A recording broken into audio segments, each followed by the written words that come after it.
मैं आपको हमेशा बोलता हूं कि आप जब भी सुन रहे हो तो अपना कंसंट्रेशन पावर बढ़ाएं, ध्यान से सुने, और जब पढ़ रहे हो तो लापरवाही से नहीं पढ़े, ध्यान से पढ़ें, शब्दों का मतलब समझें। अगर ये प्रैक्टिस आप अपना लेते हो तो अल्टीमेटली 10 से 5 से 10 नंबर आप जितना आपको आ रहा है उसी में और स्कोप बढ़ा लेते हो एग्जाम में परफॉर्म करने का। समझ रहे हो बात? जनरली बच्चे भाई शिकायत करते हैं कि ये मेरे को आ रहा था, मैंने सिली मिस्टेक में ये कर दिया, या मैंने इसको अच्छे से नहीं पढ़ा। इसकी दो तीन वजह है। एक तो वो 2 घंटे 3 घंटे का टाइम होता है, उसमें कंटिन्यूअस कंसंट्रेशन नहीं होता। कंटिन्यूअस किसी के बस की बात नहीं है इतना डीप कंसंट्रेशन में वो कर सके। अब उसके लिए आपको क्या करना चाहिए? अच्छी नींद आपको लेके जानी चाहिए, टेंशन फ्री आपको रहना चाहिए, अपनी फोकस उसके ऊपर बढ़ाना चाहिए पढ़ने के दौरान। और ये प्रैक्टिस आप लंबे टाइम करते हो तो ऑटोमेटिकली आपको वहां पे एक्स्ट्रा एफर्ट लगाने की जरूरत नहीं है। समझ रहे हो बात को? हैं?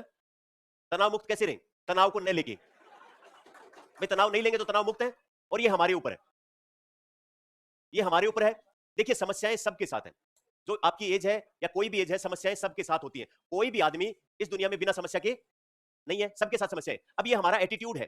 देखिए अल्टीमेटली अगर आप इस चीज के एग्जाम की सीरियसली तैयारी कर रहे हैं तो आपका जो विजन है वो ब्रॉड होना चाहिए। आपका विजन छोटी छोटी समस्याओं से ग्रसित नहीं होना चाहिए। भाई एक एसडीएम है, वो अभिभावक होता है बहुत बड़े एरिया का, यानी कि वो उसका कस्टोडियन है। अब वो खुद इतनी छोटी छोटी समस्याओं से ग्रसित रह गया कि आज तो चाय पी थी, चीनी कम है, लेने वाले तनाव तो इस बात में भी ले लेते हैं।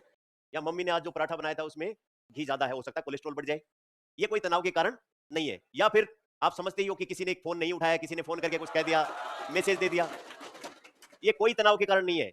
ये तनाव के कारण बिल्कुल भी नहीं है, और इनसे तनाव होना भी नहीं चाहिए। ठीक है बात? तो इसलिए आपके हाथ में तनाव मुक्त रहना, बेसिकली कोई टेंशन होता ही नहीं है। पॉजिटिव एटीट्यूड के साथ जो है वो तनाव को कम किया। सबसे इंपॉर्टेंट बात का आपका एटीट्यूड कैसा है, आप चीजों को देखते कैसे हैं। अगर आपको समस्याएं बहुत बड़ी लगती हैं, लार्जर देन लाइफ लगती हैं, तो आप पॉजिटिव कभी भी नहीं हो सकते, और पॉजिटिव नहीं हो सकते तो सब जो है आपका टेंशन लेवल ऑटोमेटिक इंक्रीज हो जाएगा। अगर आपका एटीट्यूड पॉजिटिव है, देखिए अल्टीमेटली कोई ऐसी समस्या नहीं है आज के दिन आपके सामने जो कभी भी लाइफ थ्रेटनिंग हो। जीवन को खतरा करने वाली कोई समस्या नहीं है, और उससे पहली वाली समस्या को लेकर के कभी तनाव होना भी नहीं चाहिए। भाई आप सोच रहे हो, बहुत ज्यादा सोच रहे हो, फिर मन में ही कंक्लूजन निकाल के ये होगा तो ये हो जाएगा, ये होगा तो ये हो जाएगा, ऐसा कुछ होने वाला नहीं है। वो आपके जीवन को कहीं पे खतरा पैदा नहीं कर रहा है। और जब तक जीवन है तब तक हम हैं, और तब तक टेंशन की कोई बात है ही नहीं। ये नहीं तो ये नहीं तो ये नहीं तो ये, कुछ ना कुछ होता ही रहता है। और ज्यादा परिस्थितियों को अपने हाथ में बिल्कुल सेट करने की कोशिश करना भी नहीं चाहिए। ठीक है बात?